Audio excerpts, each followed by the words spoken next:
Ah, é, né? A Marvel ainda lança coisa, não é verdade? Bom, esse ano teremos dois filmes que provavelmente trarão um bilhão pra Marvel, que é o Homem-Aranha e Vingadores.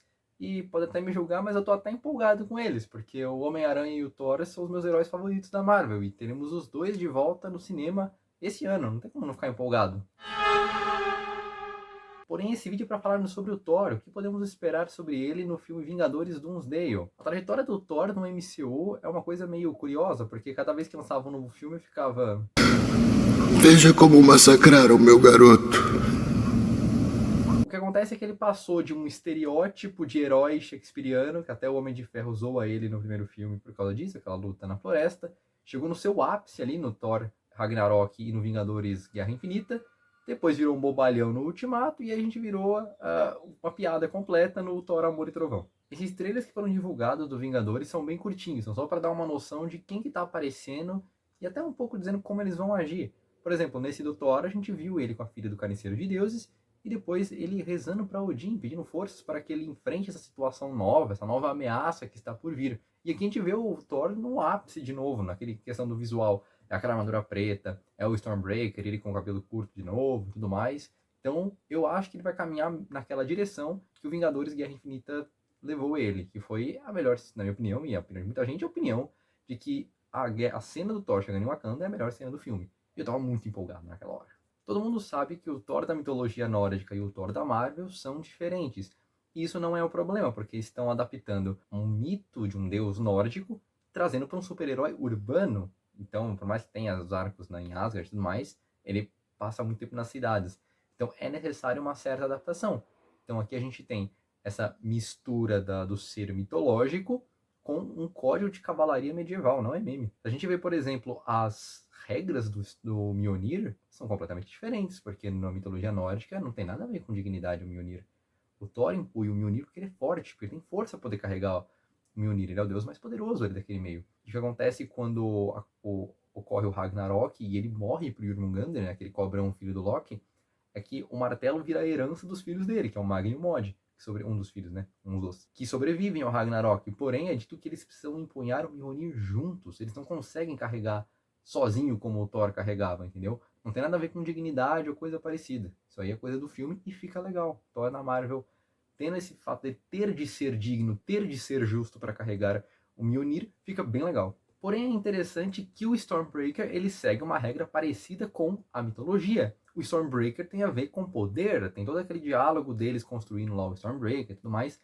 Ele tem a ver com poder, é por isso que aquela cena do Vingadores Ultimato, o Thanos consegue pegar o Stormbreaker e tentar matar o Thor com ele. Eu tinha visto na internet, do tipo, o Thanos é digno de carregar o Stormbreaker. O Stormbreaker não tem a ver com dignidade. O Stormbreaker tem a ver com poder. Ah, mas e a cena de que o Capitão troca lá um martelo com o Thor, aí ele com o Stormbreaker e ele com o Mjolnir de novo? Aquilo foi só piada. Tipo, aquilo realmente eu acredito que foi só piada, só pra fazer piada. Porque a regra do Stormbreaker nunca é dito que tem a ver com dignidade, nem nada disso. Foi sempre a ver com poder. Faz muito mais sentido levar em consideração a cena do Thanos do que a cena do Capitão. Bom, tu aí que é fã de quadrinho do Thor, assim como eu, deve estar se perguntando, cadê o verdadeiro dono do Stormbreaker nessa história toda? Pois é, ele ainda não apareceu. O máximo que a gente viu foi um easter eggzinho dele no Thor Ragnarok. Não diz que ele existe no universo, mas a Marvel ficou naquela situação de segura todos os personagens, vamos soltar só um personagem série C, série D, para ver se empolga, enfim. E aí ficaram segurando e não soltaram tanto quanto queria.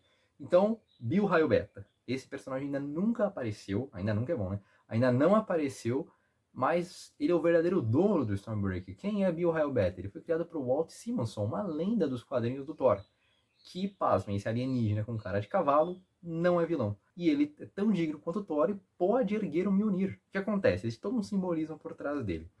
Como é que funciona o... Quando eu falei lá no vídeo do Frankenstein sobre canais, né? Canais de transmissão de uma mensagem. Então aqui estamos falando de um canal, que é o quadrinho. Os quadrinhos, quem já leu sabe que eles são curtos, né? E eles precisam ser mais explícitos. Então, tipo, uma pessoa pegasse um quadrinho para ler, ela tem que meio que já entender o que está acontecendo, sem ser tão expositivo, porque antigamente quadrinhos tinham grandes caixas de texto, mas menos que um livro. Então ele precisa ser um pouco mais explícito. Um recurso que é muito usado para isso é o quê? A aparência do personagem. Você já tem que bater de cara ali o olho e entender quem é o herói, quem é o vilão. Isso era uma coisa muito comum nos quadrinhos. Até hoje ainda segue um pouco, mas antigamente era mais. Por exemplo, vou colocar alguns exemplos aqui. Quem que tu acha que é o herói e o vilão desses casos que eu vou mostrar agora? Esse, Tem esse aqui e esse aqui. Entendeu? Tu meio que já sabe ali quem é o herói, quem é o vilão. Por mais que às vezes tu não conhece muito o personagem e tal, já dá pra saber. A questão de que o Bill Raio Beta, ele veio pra fazer uma brincadeira com isso.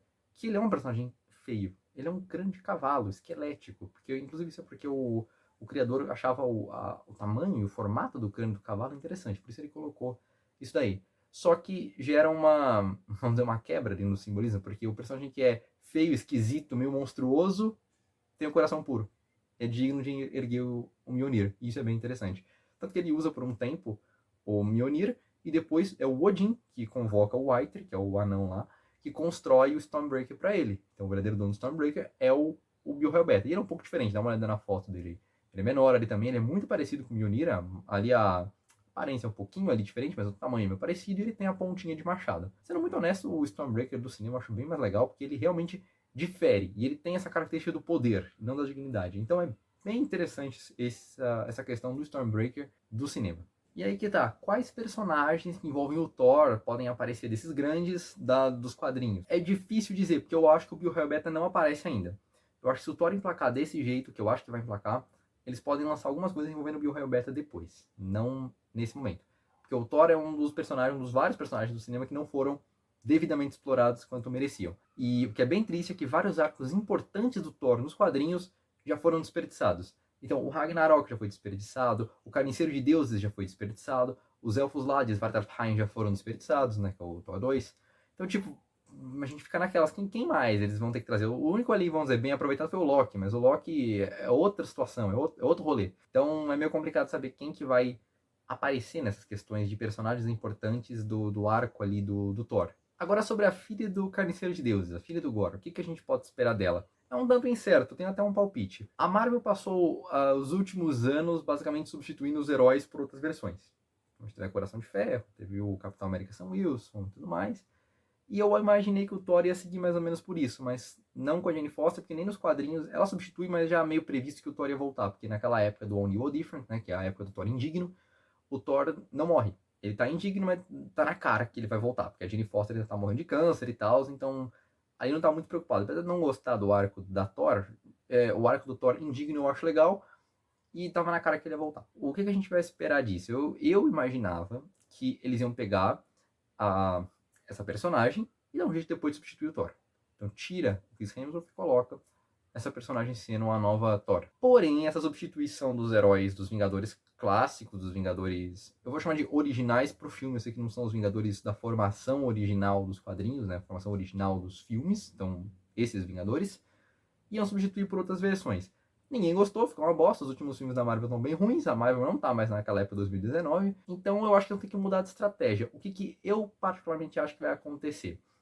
Só um chute, mas eles vão se inspirar em uma das filhas do Thor da mitologia, que é a Trude. Ela é filha do Thor com a Lady Sif. A Lady Sif nem se morreu no filme, mas ela é meio valquíria, meio deusa, ela tem poderes de cura, o humor dela influencia o clima, ela é bem guerreira. Dá pra fazer algumas coisas legais. Ela vira quase que uma sidekick ali, e depois até pode formar sei lá, depende da pretensão e de como é que o sucesso da Marvel seguir daqui pra frente, fazer uns novos Vingadores e botar ela lá na equipe, sabe? Lembra daqueles desenhos lá dos anos 2000, dos Jovens Titãs, esse pessoal que tinha, vamos dizer, a Liga da Justiça menor? Então, aqui eu imagino que os novos Vingadores podem tentar seguir por isso. Se der certo, né, a Marvel realmente voltar, não acho que volta ao patamar da época lá de 2018, 2019, mas eu acho que ela, se emplacar bem esses dois filmes e ela ir acertando ali, dá pra voltar a fazer uma coisa interessante, a gente voltar a se empolgar com filme de super-herói, e talvez essa personagem se encaixe ali nesse grupo novo ali. Agora esse ponto vai servir para todos os Vingadores principais ali, que é a volta do Robert Downey Jr., né, como agora o Dr. Doom. O que isso vai influenciar? É meio certo que ele vai bater de frente com todos os Vingadores principais ali. Então ele vai, sei lá, jogar alguma coisa na cara deles, falar alguma coisa, levar algum conflito, algum motivo de ter feito ele se tornar o Dr. Doom nesse outro universo. Eu imagino que, vamos dizer, se a Marvel quiser emplacar uma nostalgia, alguma coisa assim, ela vai abordar a questão daqueles universos alternativos, futuros alternativos, que o Doutor Estranho tinha previsto lá na Guerra Infinita, lembra? Que, de quantos a gente vence, lá, a gente só vence em um, outro a gente perde. Eu acho que ele vai vir mais ou menos na linha, não, talvez não tão igual, né, mas mais ou menos naquela linha, de que um desses universos que deu ruim ali pra eles é esse desse Doctor Doom. Então, sei lá, Thor morreu, algum outro virou vilão, sei lá, tipo, viveu demais como herói se tornou um vilão, sabe? É meio isso, Robert Downey Jr. Então ele vai apontar alguma coisa assim, né? Não só pro Thor, mas aí já Capitão América, Hulk, todos esses outros personagens. Mas o que importa é que o Thor Badass voltou, e voltou parece que com tudo, todo aquele jeito que a gente gosta.